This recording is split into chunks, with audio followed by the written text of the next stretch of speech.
तर या दोन्ही ठाकरे बंधूंच्या भेटीनंतर आता आदित्य आणि अमित ठाकरे देखील पुन्हा एकत्र येण्याची शक्यता आहे। कारण संध्याकाळी 6 वाजता वरळीत एक कार्यक्रम आहे। वरळी पोलिसांच्या गणेशोत्सव मंडळाचा पाद्यपूजन सोहळा पार पडणार आहे। संध्याकाळी 6 वाजता याच कार्यक्रमात आदित्य ठाकरे आणि अमित ठाकरे एकत्र येण्याची शक्यता आहे। पोलीस कॅम्पस कार्यक्रम, पाद्यपूजन आणि बोधचिन्हाचं या ठिकाणी अनावरण होणार आहे। वरळी पोलीस यांच्या सार्वजनिक गणेशोत्सव मंडळाच्या पाद्यपूजनाला आदित्य ठाकरे आणि अमित ठाकरे आता एकत्र येण्याची शक्यता आहे।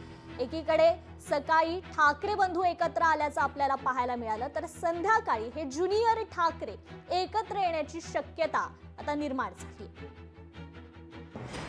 तर आज ही ठाकरेंची खरं तर गळाभेट आपल्याला पाहायला मिळणार आहे। सकाळी उद्धव ठाकरेंच्या वाढदिवसाच्या निमित्तानं राज ठाकरे आणि उद्धव ठाकरे एकत्र आल्याचं आपल्याला पाहायला मिळालं, तर संध्याकाळी एका कार्यक्रमात आता आदित्य ठाकरे आणि अमित ठाकरे हे एकत्र येण्याची शक्यता आहे।